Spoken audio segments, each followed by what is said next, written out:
From the Middle is proud to be a founding member of Odd Pods Media. Hello, everybody. Welcome to episode number 224 of From the Middle. My name over here is Kendall, and I'm joined with the brothers, Dillon and Corey Hubel. And we are just three middle class guys, but you're going to hear all about that pretty soon. In this week's episode, we do some catching up, and we talk fall. No, we don't. Do we talk fall? We'd say we might talk fall, and then we don't. Basically, we just have a random conversation, and we hope that it's fun and inviting for you. We're talking baseball cards with some nostalgia. We're talking Toy Story and the NFL and how those two worlds mixed. We're talking some more football. We're talking branded Bills patches falling off. We're talking a lot about a certain soccer stadium in Central Ohio. And a little bit about what we're streaming. Oh, for the love. Sorry, just clearing my Mountain Dew hole. I got my phone hole cleaned today. That's where you keep it? You're so cerebral and you're so developed and evolved.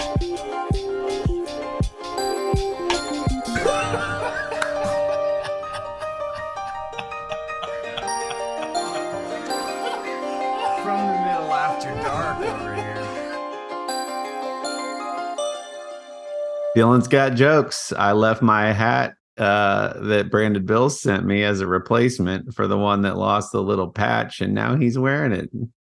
Yeah, it's really comfortable.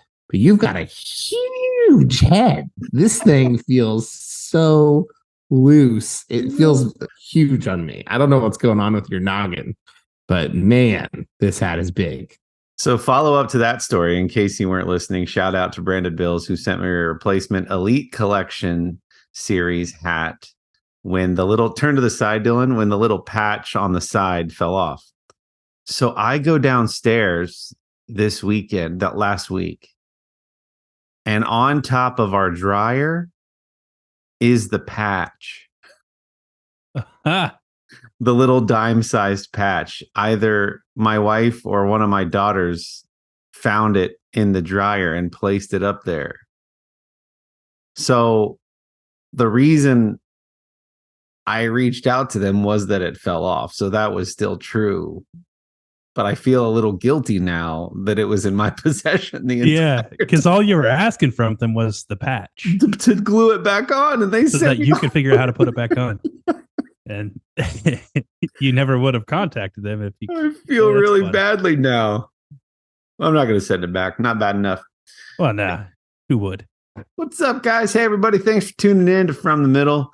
We are a comedy, culture, entertainment, and interview style podcast. Sort of the premise and the vibe of our show, if you're just joining us for the first time, is that we're just three dudes in the middle of America, in the middle chapters of our lives, and we sort of just catch up on the goings on that would befall some middle-class guys in the middle chapters of their lives in the middle of America. And so that's what we do. We just talk about our lives, our kids, things we're excited about. Usually topics fall in the way of entertainment and pop culture and things going on in geek culture and things like that. And yeah, that's what we do. So thanks for tuning in.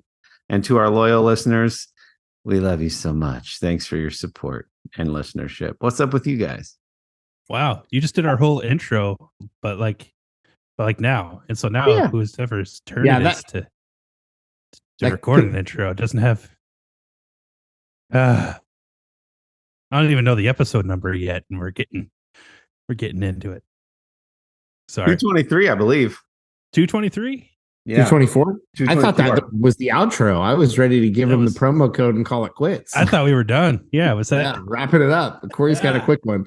I once heard that you should always speak as though you're talking to the newest person. And so I sometimes feel like we do a poor job. Like I assume everybody just listens week to week. And sometimes that's not true. And sometimes they may have just stumbled upon us. And so if they would listen to the intro instead of like power double tap forwarding through it, like most people probably do, they would hear that probably most episodes. Yeah. But I just added a little extra color.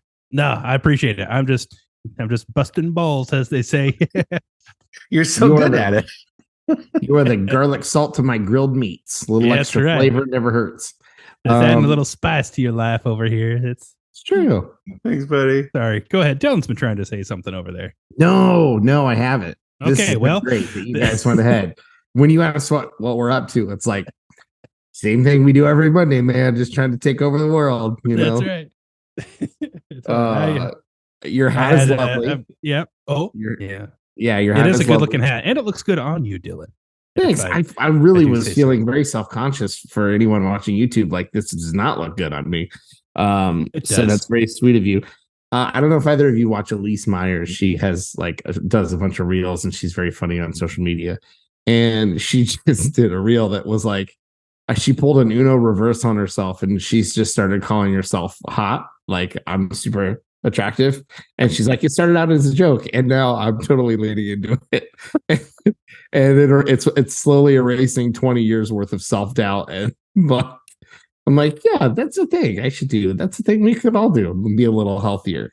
So maybe I'll try that later. I was doubting myself with the hat on, but you gave me a little boost. No, it suits you, and self-talk is a real thing. Confidence, Speaking of social media, did you guys hear that Sphere opened in Las Vegas over the weekend? is that the big advertising thing? Advertising thing? What? Okay, never mind. I don't know what you're talking about then. It's a state-of-the-art venue. I'm guessing for mostly musical performances, probably stage performances as well. It's a Sphere in the ground, and U2 opened the venue with a huge concert. Chris Kattan was there and I just happened to be scrolling through Instagram, and he was doing a live right before, as the crowd was getting hyped for the show was about to start. And then I saw Aaron Paul, I think, had like balcony seats. So if you've seen Dillon, can you pull up pictures actually while I'm talking about? So I'm not sure if it's projection or if it's essentially an LED display itself. The outside of the Sphere they changed the design. So when there's a basketball game in town, they make it a basketball. I've seen it as a giant eyeball. Sometimes they've made it a globe. But the inside of the Sphere where the concert is, it's either projection or it's a screen itself. And yeah, so that's the outside, obviously. That can't be projection. It looks like it's lit. So it's got to be a display of sorts. Maybe. And then do Sphere Las Vegas U2. Yeah.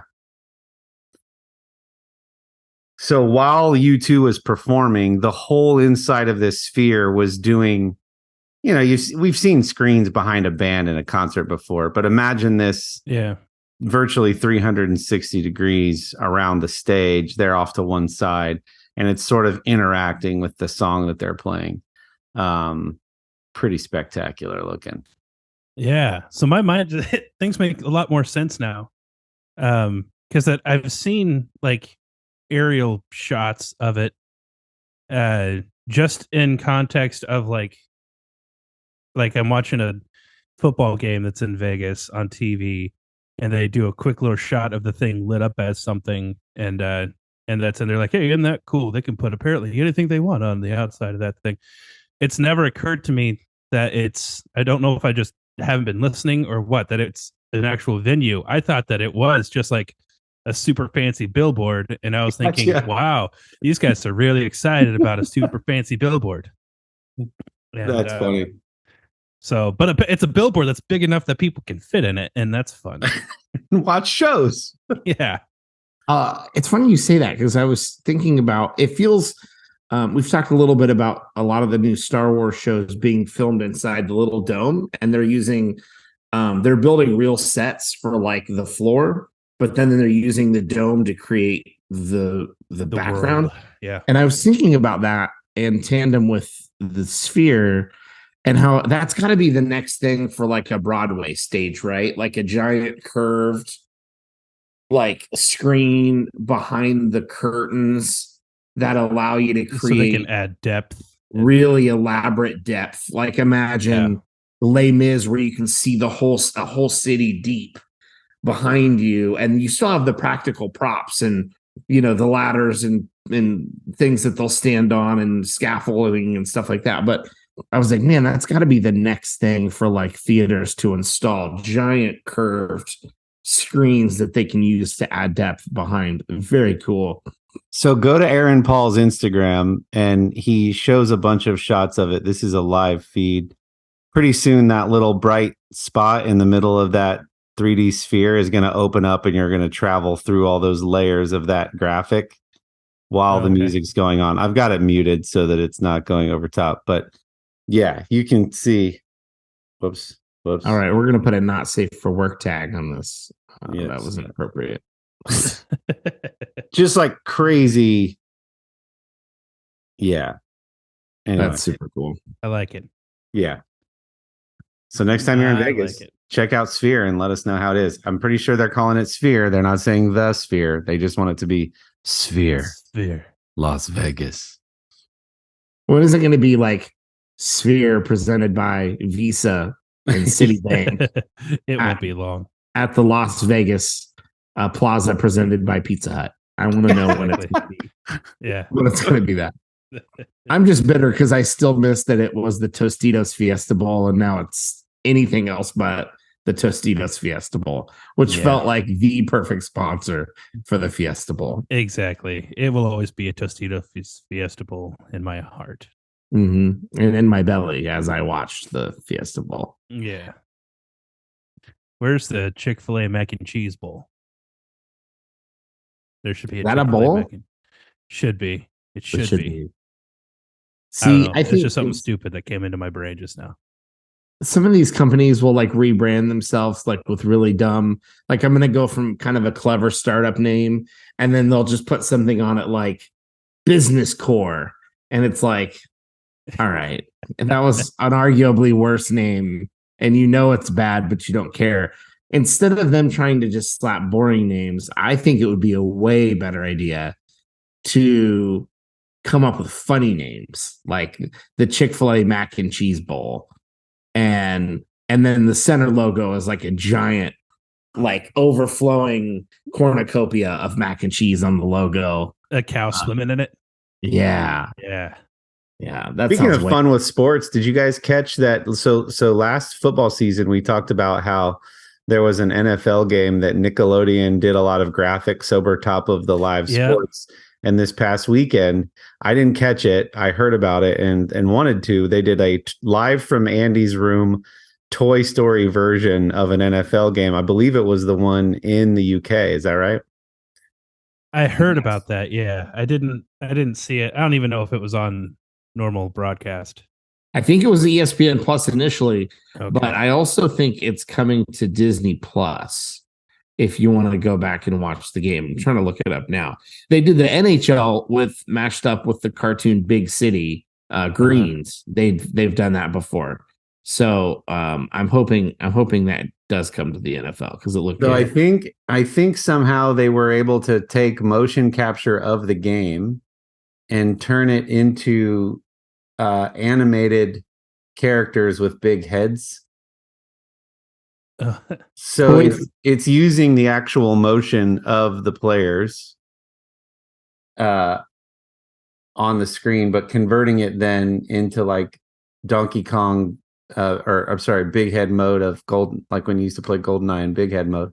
Yeah. The announcers were animated and stylized, and then like when they're doing overhead shots of the field, it looked like this. Like, that's fun.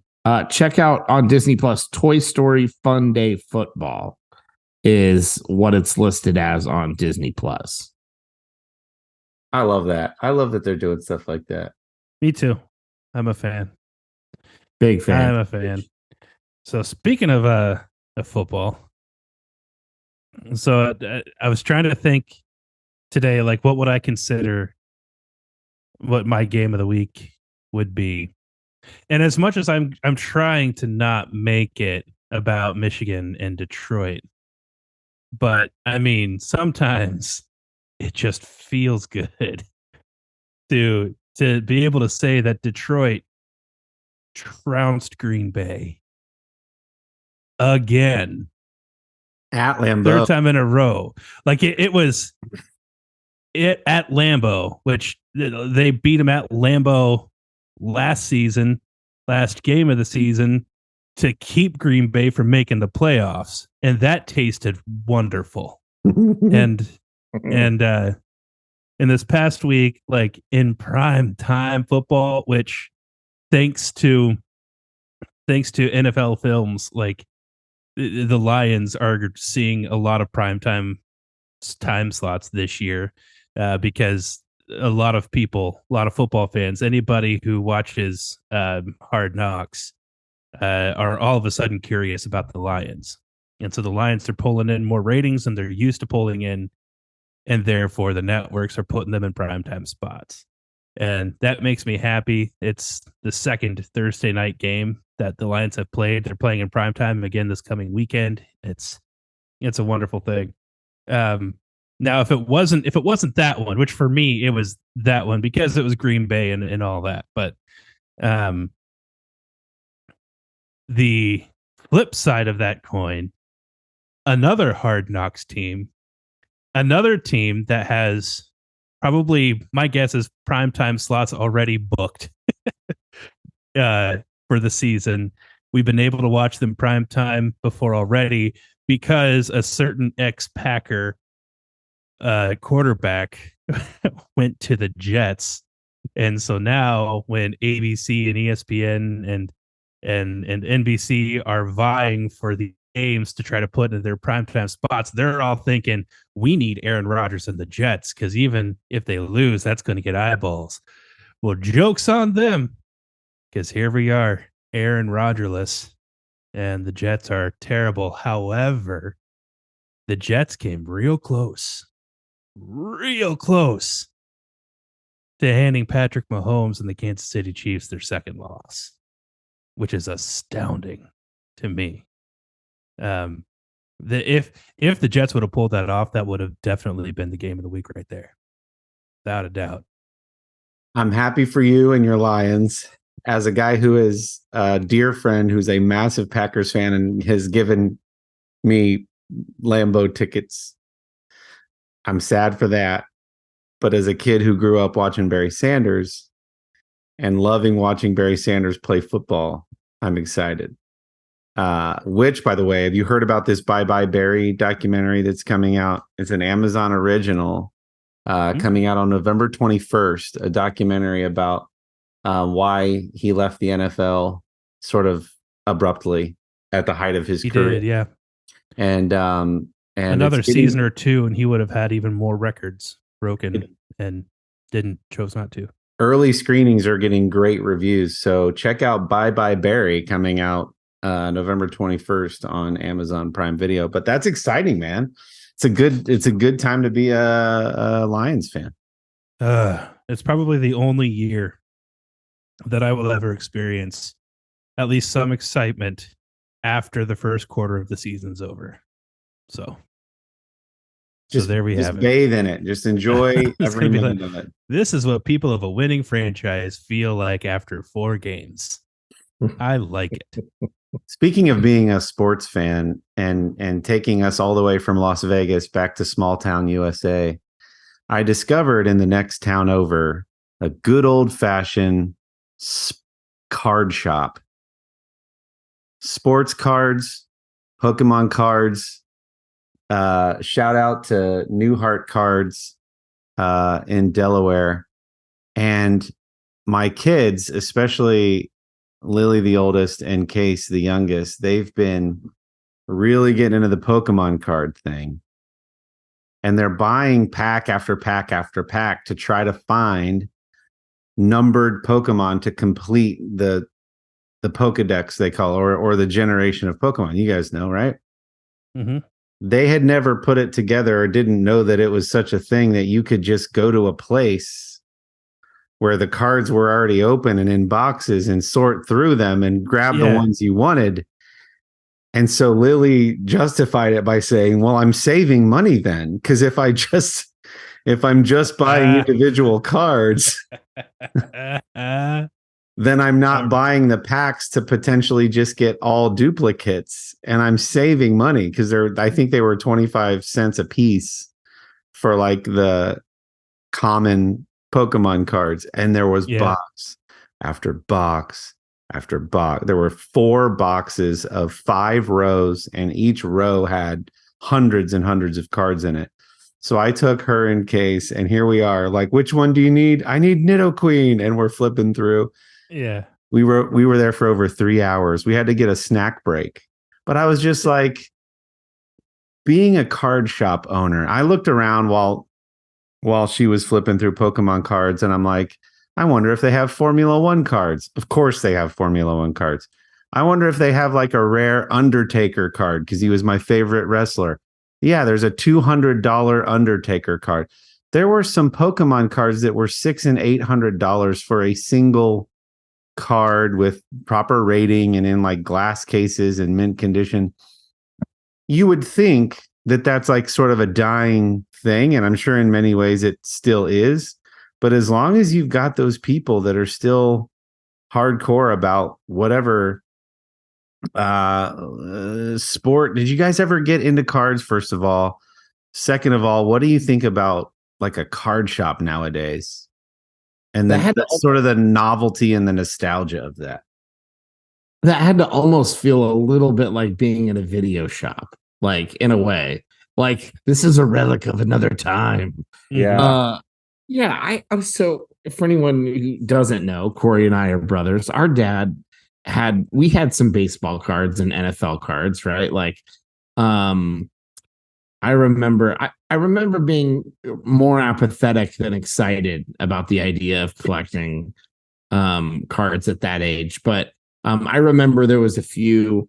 I'm sure I still have the card at home somewhere, but I remember being most excited about getting a card that was like the front showed their NFL, like their normal NFL pose or whatever photo that they got, but on the back it was a picture of them in their Buckeye gear.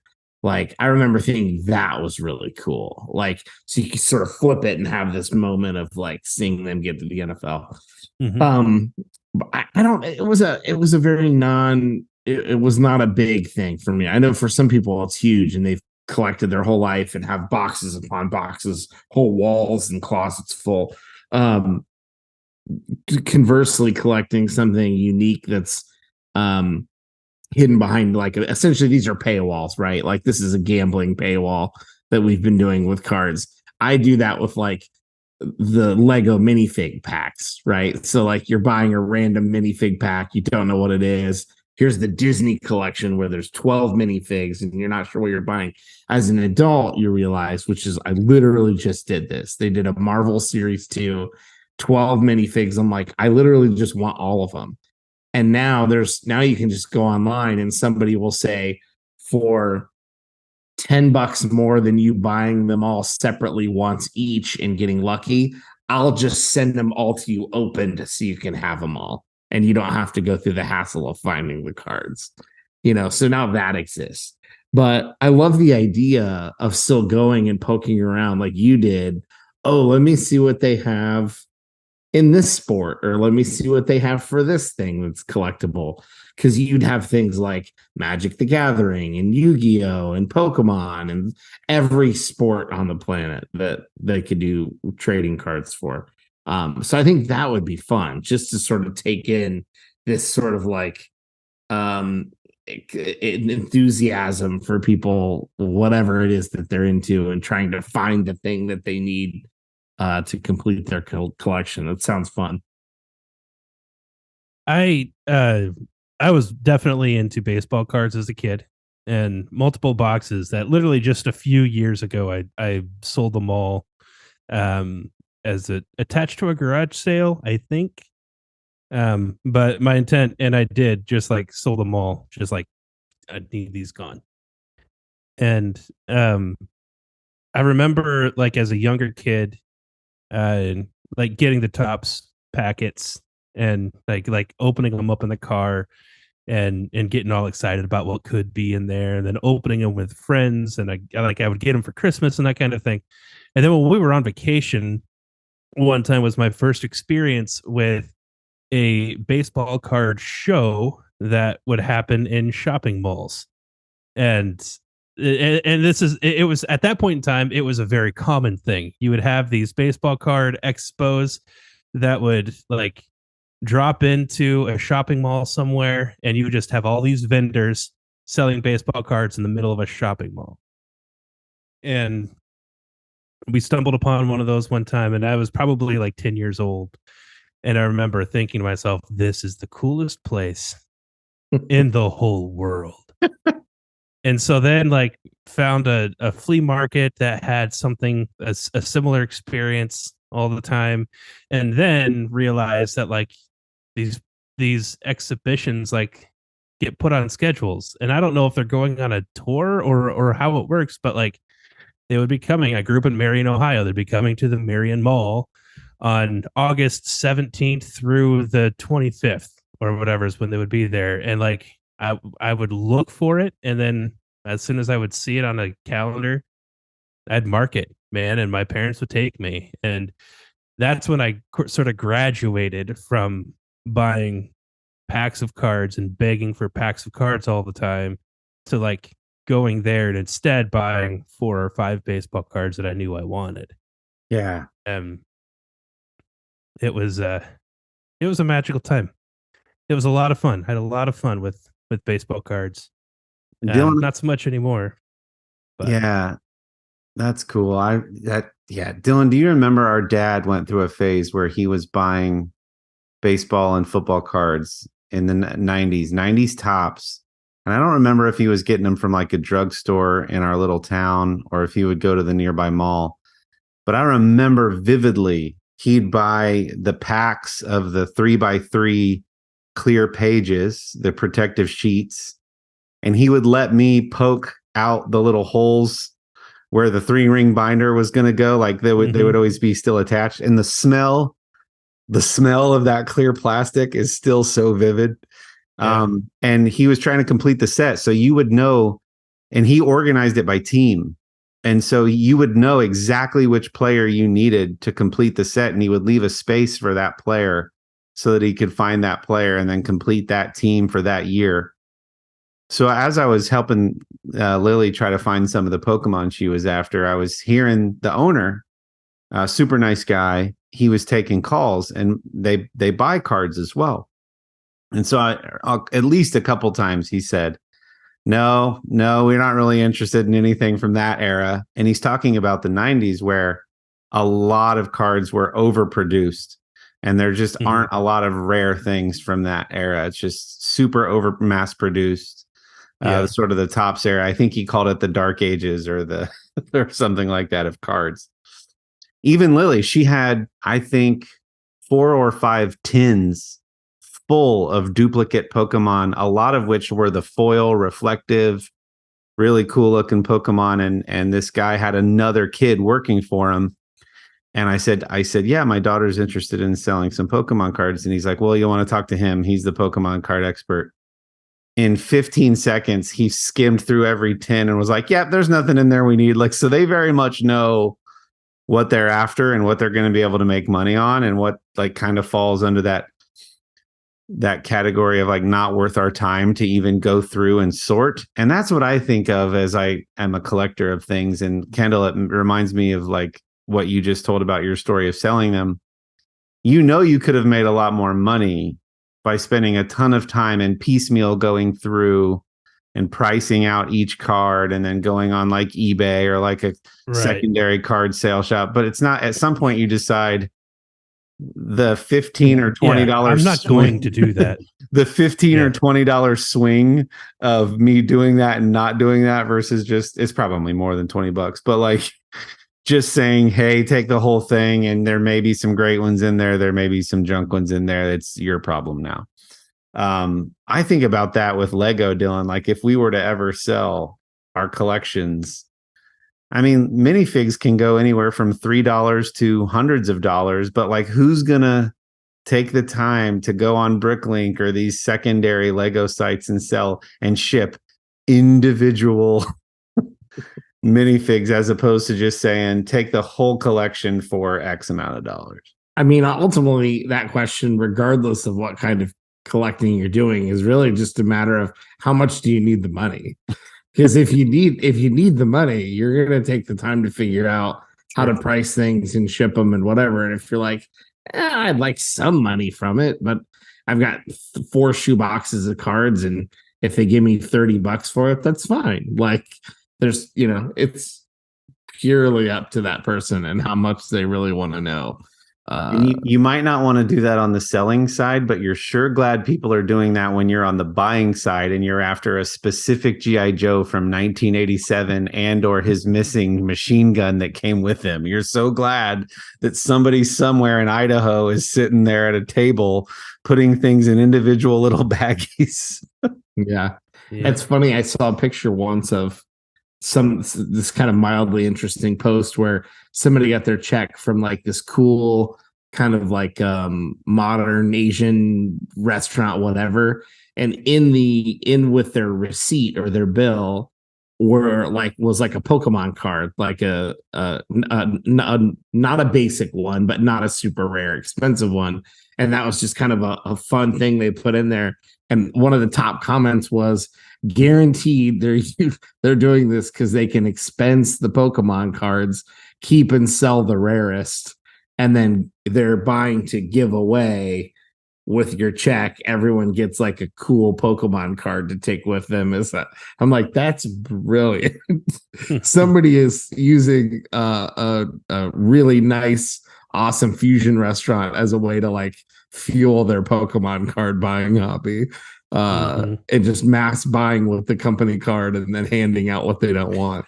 Now every time they buy a pack of Pokemon cards hoping to score big and it fails them, they can write it off as a business expense. Exactly. I don't need another shiny Kadabra. I'm going to put this in this person's bill on the way out, and it'll be this cute thing that we do. That's fun. Well, guys, I think on the second half of this episode, we're going to be spending all of our time trying to sell all of you guys, all of our collectibles. That's what we've been setting you up for. But before we get to that, let's hear a word from some of our friends in Odd Pods Media. Hey, this is Grab and Brisket Podcast. Join us every Monday where we talk about the latest trends in barbecue, interviews with world top pitmasters, celebrity cooks, like Wee Man from Jackass, and musicians. Like Rich O'Toole? So check us out. We do beer reviews, barbecue fails. So many fires. Dude, a lot of people just burn their houses down for no reason. We also talk about cocaine hippos versus meth gators, Learn how to make some tailgate gravy. altercations with Texas Rangers. People throwing Reese's peanut butter cups. Yeah, so check out grabthebrisket.com for podcast info, viral social media posts, and so much more. And we're back. Dillon is showing off some of the Marvel minifigs that he got in the minifig Lego. Yeah. How much did you pay for this? Is that Moon Knight? It is. Nice. Yeah. Good eye. All right, look at that. And the Beast? classic 90s cartoon Beast.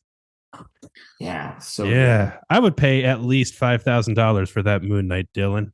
At least $5,000 for a Moon I'll Knight Lego think fig. about it. That's where you're supposed to say, well, it's not going to cost you $5,000. It's not even going to cost you half that. I'll give you a big deal because we go way back.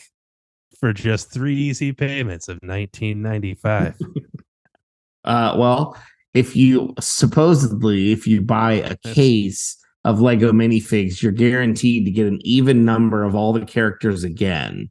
So I'll sell it to you for what a case costs, and then I'll just take all the minifigs back. How much does a case cost? I don't know. I'd have to see how much a case is. $50? Couple $100 probably. Couple $100?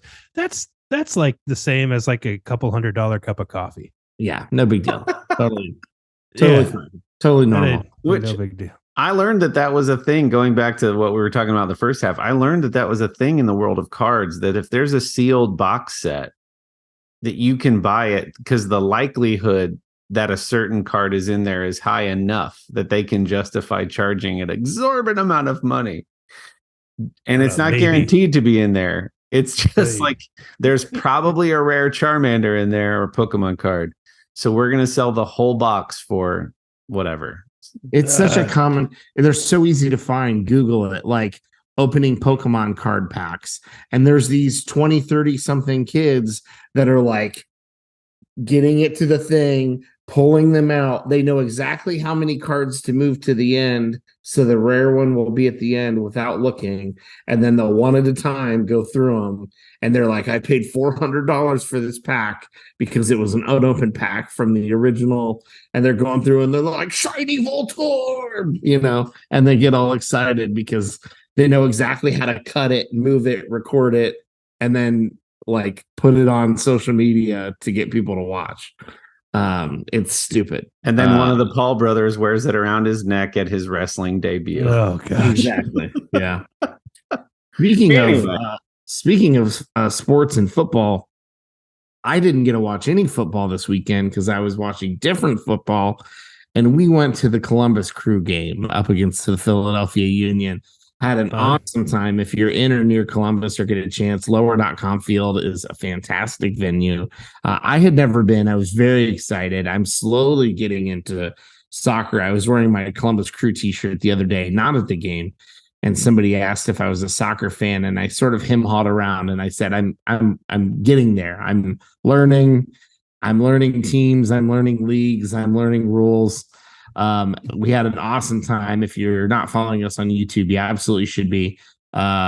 Subscribe. Corey's showing a picture of lower.comfield. Super cool. You can see way back the giant screen. We were just to the right of that, kind of in the middle of the dark gray. And there's really not a bad seat in the house. It's a really nice stadium. Had a couple stereotypical sports fans around us mouthing off. The game ended in a tie, but I think in all of MLS, I think at that point Philadelphia is probably ranked 5th and we're ranked 6th. So it was like, very, very close. It was a good game. The refs needed the police escort out. They had some bad calls. But just a ton of fun, man. Like, as we've been watching Welcome to Wrexham season 2 and Ted Lasso a bunch of times, it's just been fun getting more and more into the soccer/football culture. It was a really fun time. I think you guys have both been to Lower Field. Here's another picture. If you're not, I'm sure other stadiums do this well too, so I'm not knocking anybody, but it's cool. They'll sort of let you into this outdoor concourse early. So if you don't want to just sit in line.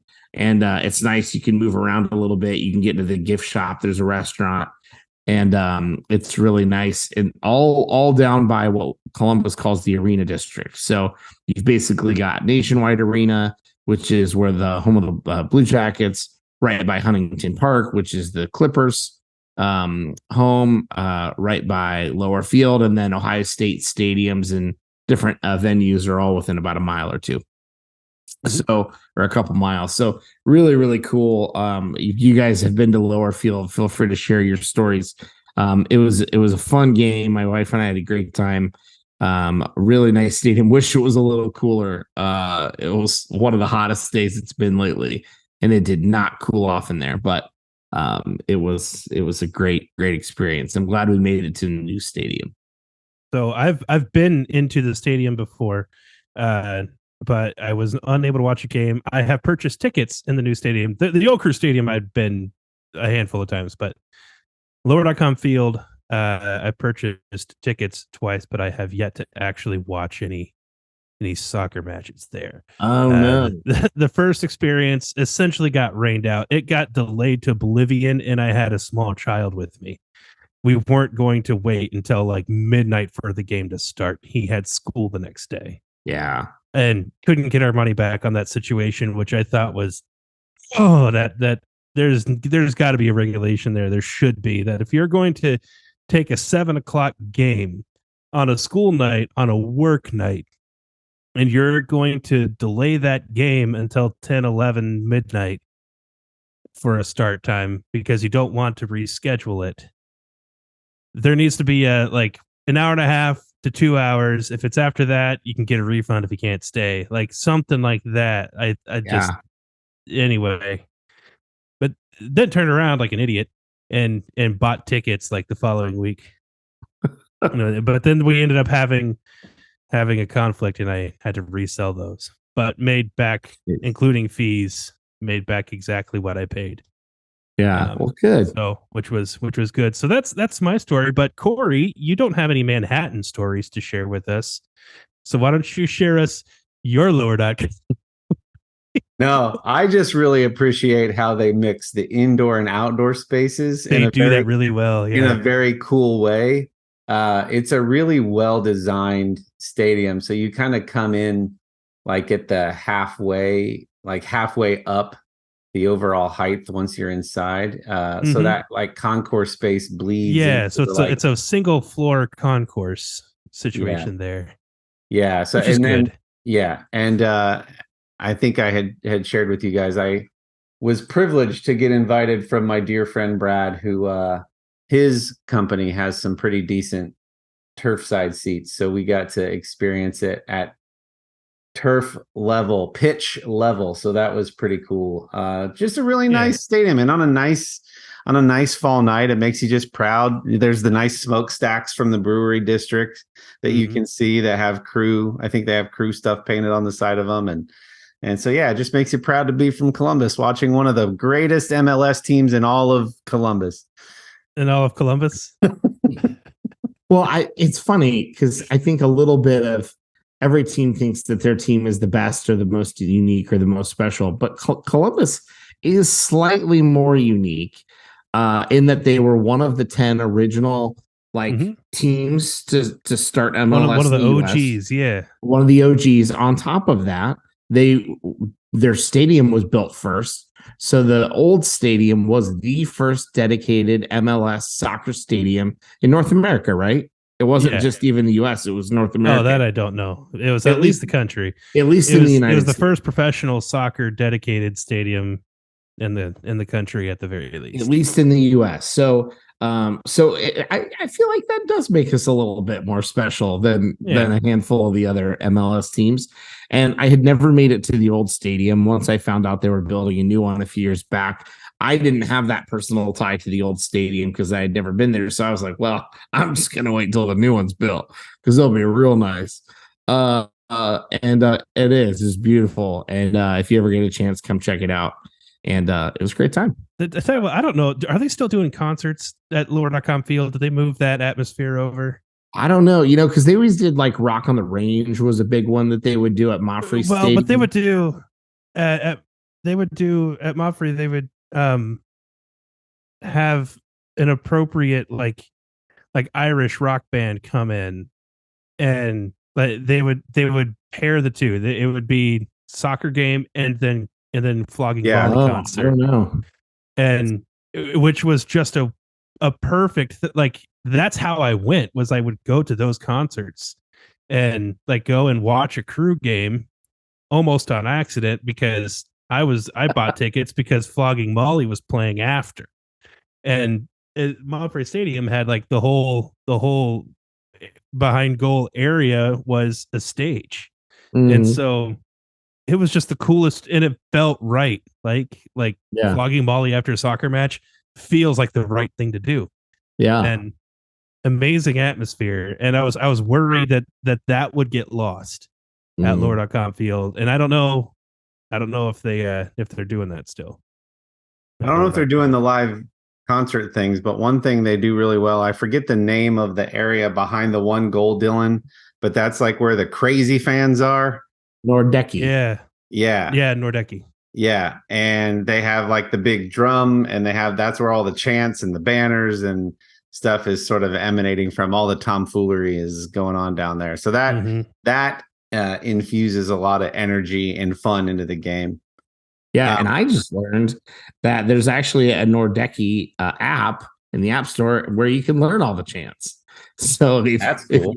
If you want to go in, they've got it in the App Store. Go check it out. Something funny that had happened when we were there, and I mean, soccer chants is one of the greatest parts of the sport that I've picked up, even watching Premier League. They have chants for very specific a very specific set of conditions. Like if we're playing this team and it starts raining, then we're going to do this chant. Or if this player comes in and it's at this part of the game, then we do a different chant. So when I was at the Crew game, there was a player on the opposing team who had made a lot of comments about when the Crew was maybe going to go to Texas.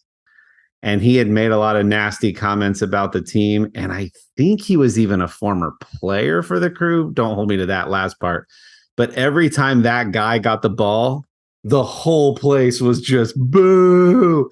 I mean, it was thick. The air was thick with every time this guy touched the ball. And then there'd be like quick passes back and forth. So it'd be like boo, boo. It was just but everybody knew, everybody had gotten the memo that when this guy gets the ball, we're gonna boo like crazy. So it just makes it fun and interactive. Yeah, it's cool. God bless. I'm glad you got to go, Dillon. What'd you say, Ken? Sorry. Just God bless soccer supporters. They are fun.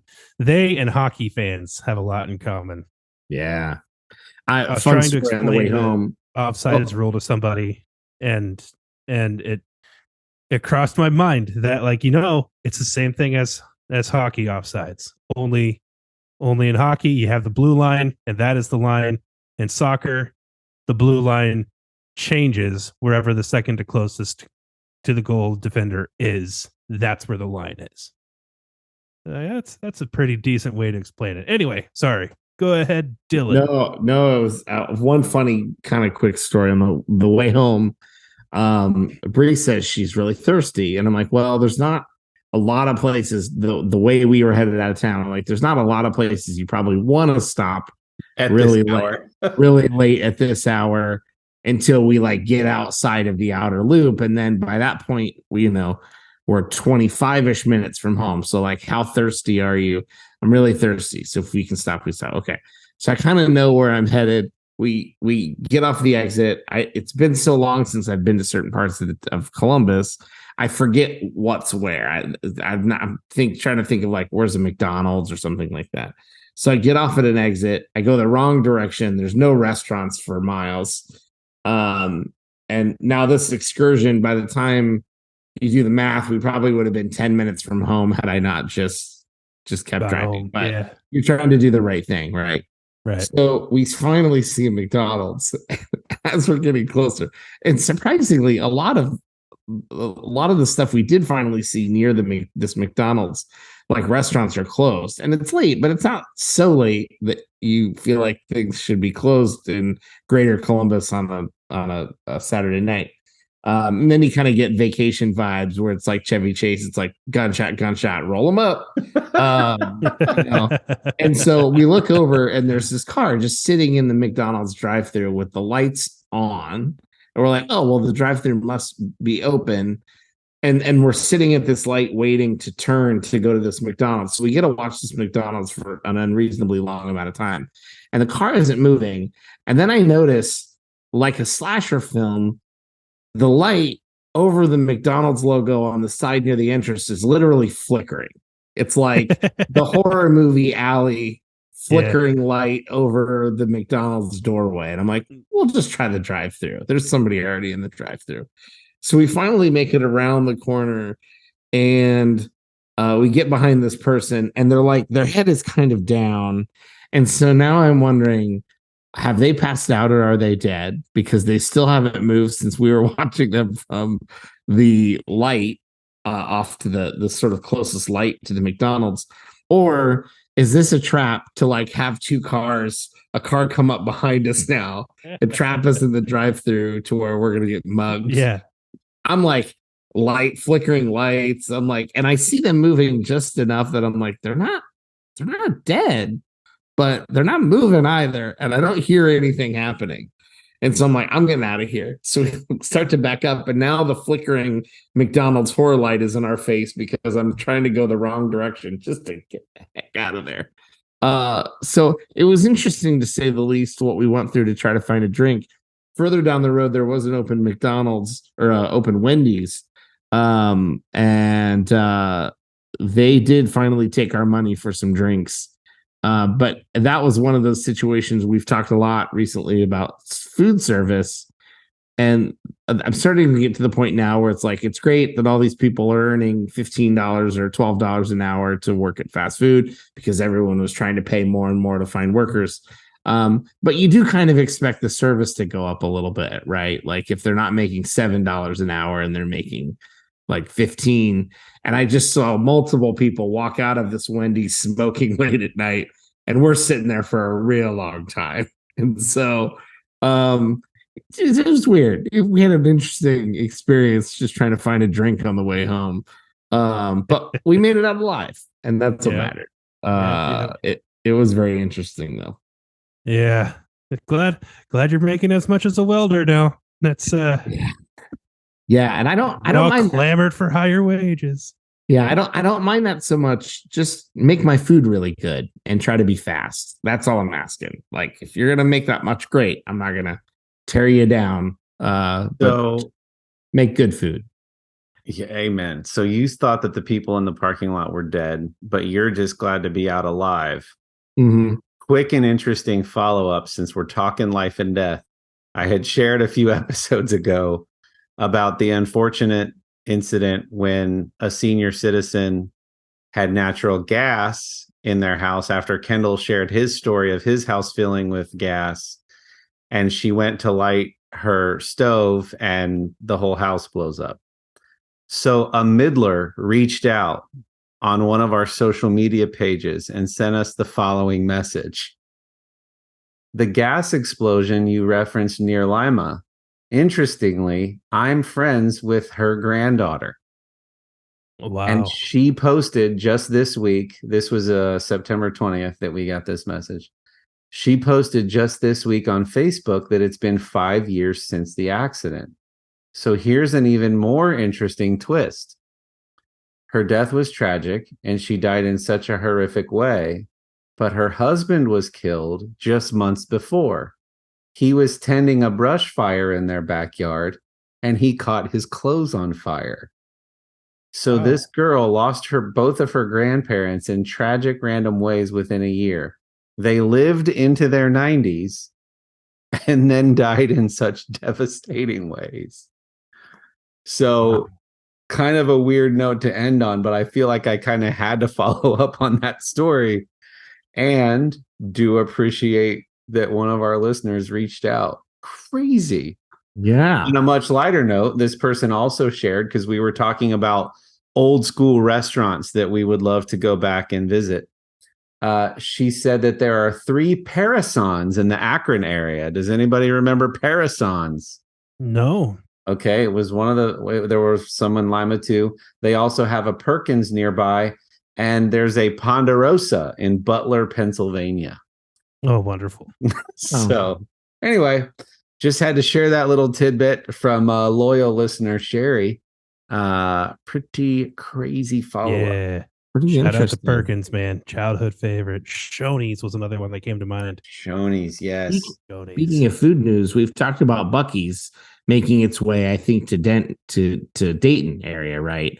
I just saw an article that Wawa's expanding from the East Coast, planning to move in to Ohio, Indiana, and Kentucky. And they're like, maybe even a fancier sheets.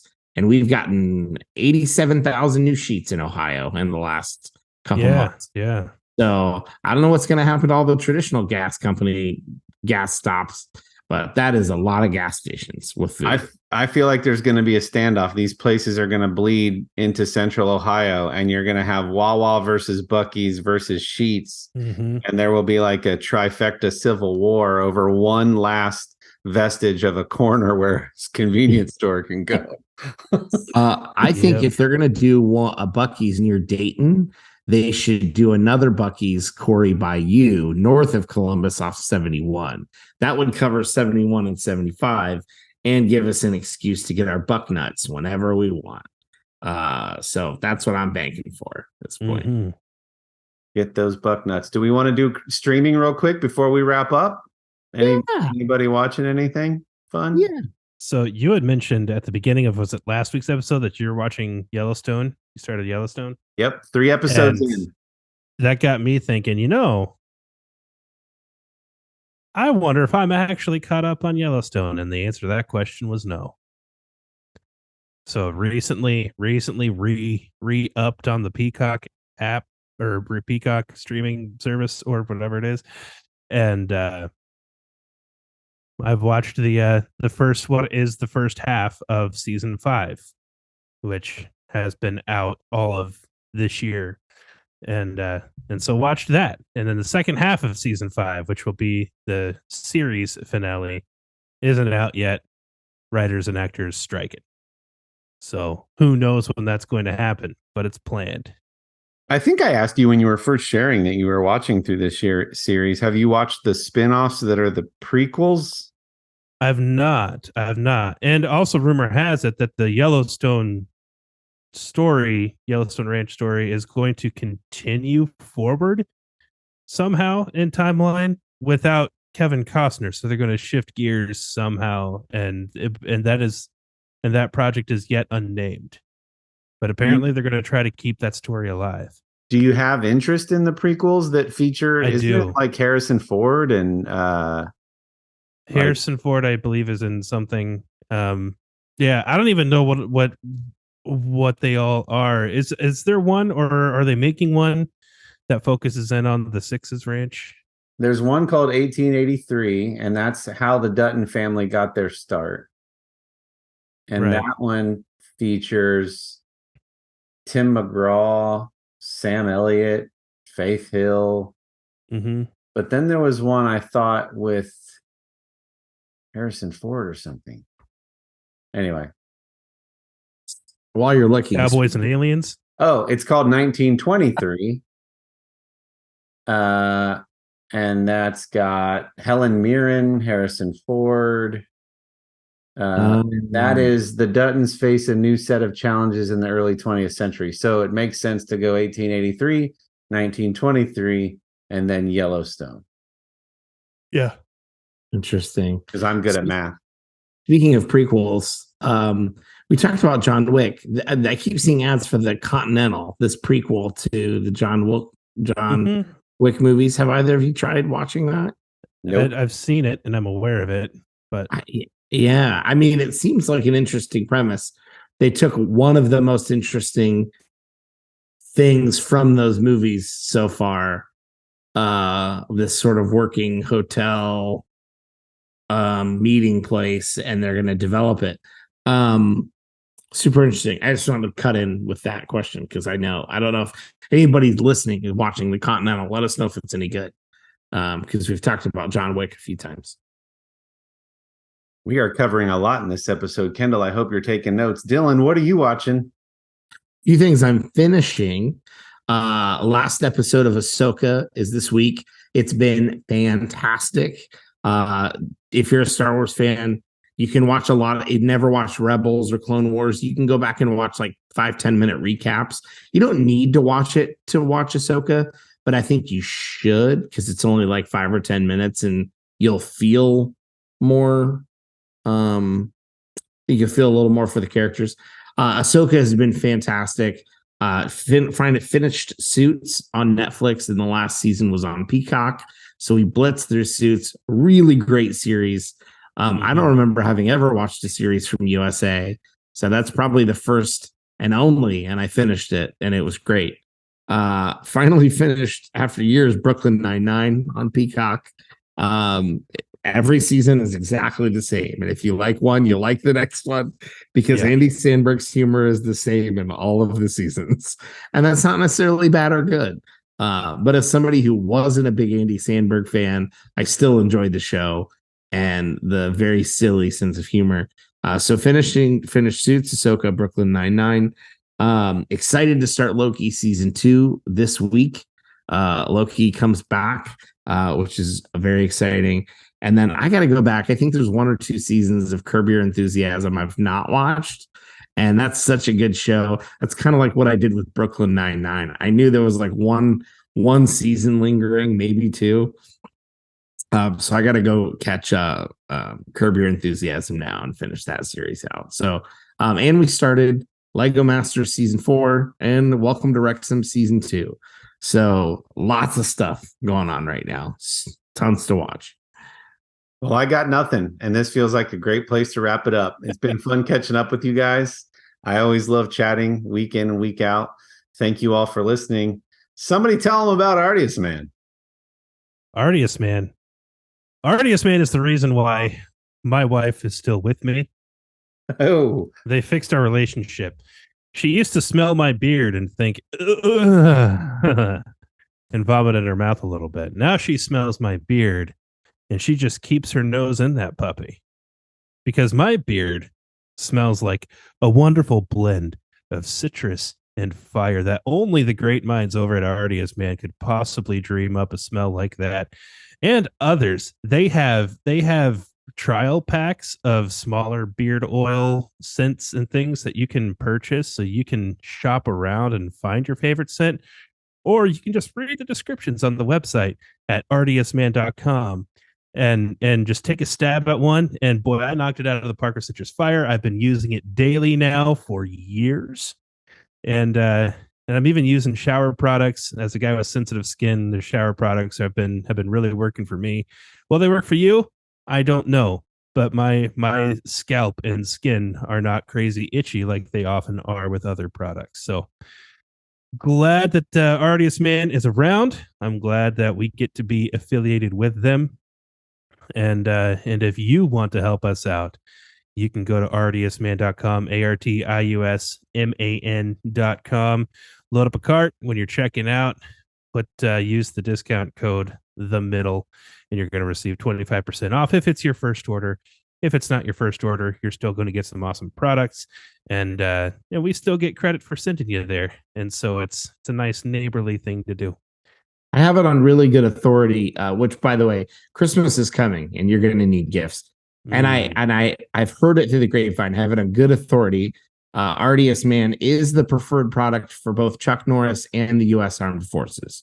So I can't officially say that. I've not heard it on a website or directly from Artius Man, but you should trust me that I've got it on good authority. It certainly feels true. Yeah. Yeah, it feels very true. All right, guys. Anything else?